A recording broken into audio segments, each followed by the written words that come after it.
Hey there, hey there, hey there. Happy Wednesday. Today is September 25th, 2024. This is a video about celibacy. I've had this on my heart for about 2 or 3 days now, and I've really just been kind of putting it off because I'm not really exactly sure how to start this conversation. So we're going to start with the definition of celibacy. To be celibate or to practice celibacy is to not have sex. Period. That's the only way to say it. When starting a practice of celibacy, it can be helpful to define boundaries that may evolve over time. Examples: learning how to say no and eliminating temptation. Okay, so that's being said, that's like really the only groundwork I've got laid for this conversation. To me, there's a bunch of different reasons and levels why to practice celibacy. One, with me, it started from pain. I was tired of forming connections with people that didn't feel the same way I did about having that connection. To me, let me shut this door real quick.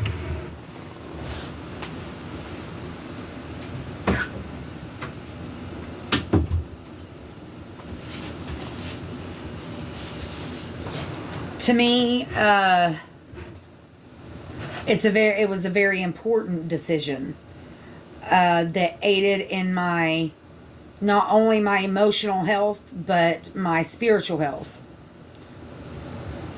A lot of people don't realize, a lot of people look at sex differently. Some people don't look at it for what it really is. And a lot of this I didn't learn until after I had already started doing it. For me, even though I valued the act of being with someone, that energy exchange, for me, it was my way of seeking outside validation. For a long time, with a lot of different people, it quit raining and the sun came out. It got to a point in my life where I felt like that was the only thing I was good for. Or that was the only reason they wanted me around. Which I've experienced that multiple times in my life. And it pretty much happens everywhere I go. Even if it doesn't start out that way, it ends up that way. To where, they're not happy. It's not enough to just be friends. You know what I mean? They want more and they get butthurt when they don't get it. And then that causes pain and disorder in my life.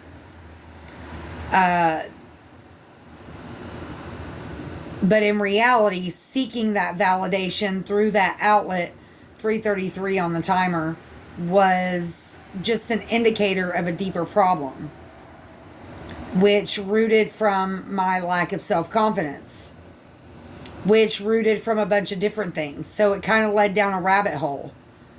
And what I didn't realize, especially when I got to a point in my life where, and I'm just going to be brutally honest, like I always am, or bluntly honest, I was literally having sex with someone just because somebody accused me of having sex with them. In my last relationship, my ex accused me of sleeping with everybody. And I've never been a promiscuous person. And never, ever, ever in my life have I been that type of person. And for a year and a half, he specifically accused... it was a bunch of different people. But it always came back to this one specific person. Well, now, I never actually cheated on him. Normally in that case, the one pointing the finger is the one doing the cheating. But that being said, after I left, months and months and months later, when I was still, in a way, grieving the process. I was healing, but I was grieving. And the opportunity presented itself. I did have sex with that person multiple times. And at that time, my mentality was, well, everybody already thinks I slept with him anyway, so why not? That was not a healthy choice. Not only did I risk things happening to my health, but it also hurt me emotionally, spiritually. I connected a cord to someone that I didn't need to be connected to. He was much younger than me. He was living a very promiscuous, unhealthy lifestyle. And that was ultimately 5:55 on the timer. That was ultimately when I decided that I was doing it for all the wrong reasons.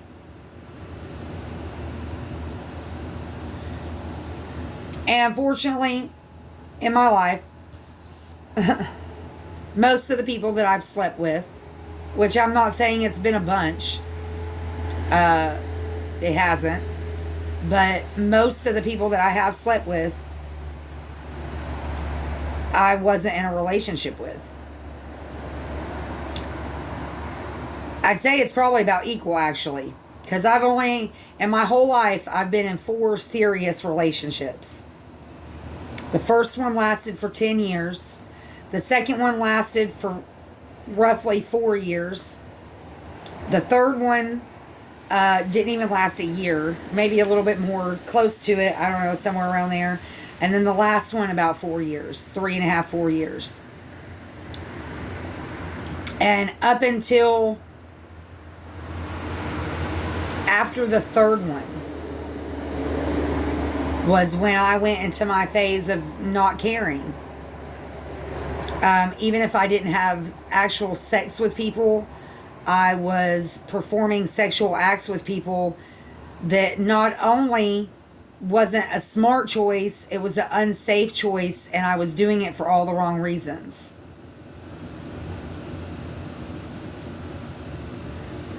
Thankfully, I haven't done that in a long time. Thankfully, like it talks about, I've learned how to set those boundaries. I've learned how to let people know real quick, hey, I've been celibate for this amount of years, which we're going on 4 years now, minus being raped, but I don't count that. I did not participate in that. I didn't even know it was happening, so I don't count that. But in reality, I probably should, as far as like spiritually and energetically, but you know, a lot of people don't realize how that affects us. It's a true energy exchange. And if you're not careful, you can attach yourself to people that mean you no good. They don't have any love for you.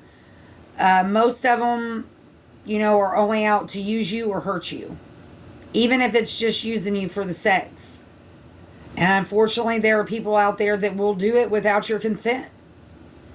Which means you have to be aware of who you're surrounding yourself. That's why it was so easy for me to get away from the drug world. Because surrounding myself with those kind of people, even though I wasn't that kind of person, they were those kind of people. And they drugged me and raped me.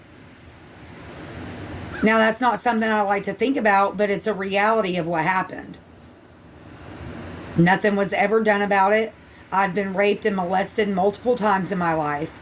I've been sexually assaulted multiple times in my life. And it's all why 9 times out of 10, actually I think all of them will say, have been people that said they were there to help me. They said they were my friend. They said they cared. Some of them meant it and changed their mind. Some of them never actually even meant it. The guy that I was talking about that I slept with just because I got accused of sleeping with him, I even asked him, because at first it was just supposed to be a one-time thing. It was a revenge thing. And it wasn't worth it. I regretted it as soon as I did it. But then after that, I was like, well, hell, I've already done it once, why not? So we did it like 2 more times. And after that 3rd time, I specifically went to him and I was like, what are we doing here? Like, are we just playing? Like, is this turning into something that I didn't expect it to turn into? And he lied right to my face. Said, I don't play games. Literally looked at me with a smile from ear to ear and said, I think I want you to be my old lady.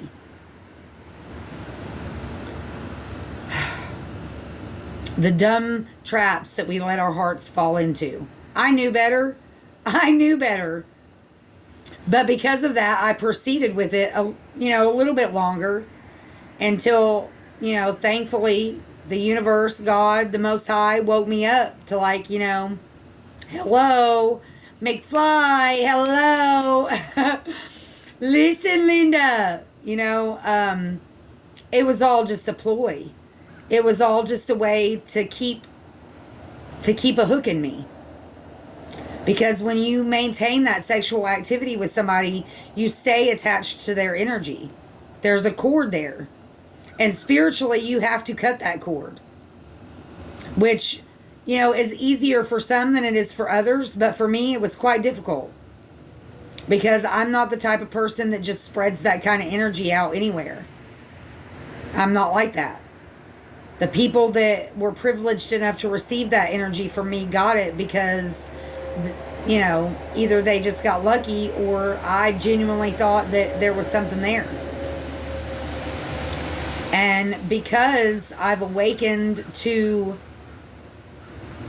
why I was doing those things and the reality of, besides the risk of getting sick, the other implications that can come from that.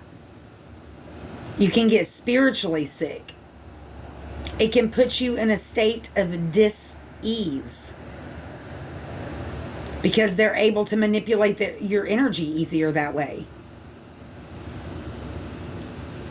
And unfortunately, most people don't value that true energy exchange like it should be valued. And for me, once I made up my mind, it wasn't a hard choice. It was quite easy. And the longer I go, the easier it is. Like, I don't even think about it. And, perverted conversation has always bothered me. Porn has always bothered me. But now, more than ever, it doesn't matter who it is. When it's uncalled for, and I'm at the point in my life now to where if I'm not in a relationship with somebody, it's uncalled for. Don't talk dirty to me. Don't talk nasty to me. It literally makes me sick at my stomach. And it's a sign of 1313 on the timer. It's a sign of immaturity. No good woman wants to be talked to that way. It's different when you're in a relationship with somebody and you've developed that comfort level and you do it in the privacy of your own home.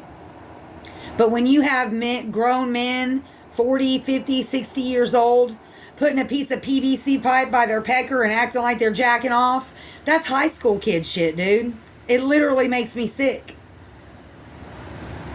It really does. So not only did it help me see past the validation, because I no longer seek validation from that anymore. If you don't value me enough to send me a text message to say, hey, how are you? Or are you okay? Do you need anything? If you don't value me enough to spend some money on me or, take me somewhere or do something with me, you think I'm going to have sex with you? The old me would. Just because I lacked the confidence in myself. I wanted people to like me. And I felt like the only way I could get people to like me was to have sex with them. But it didn't make them like me. They just got what they wanted and then left. Or kicked me out. The last time that's what happened. When I was on the farm. But nonetheless, I'm about out of time. This is me encouraging you to practice celibacy. Call your energy back. Love yourself. Dig deep and find those wounds that bring out that need in you and try to heal yourself. Be blessed, find peace, and I'll see you next time.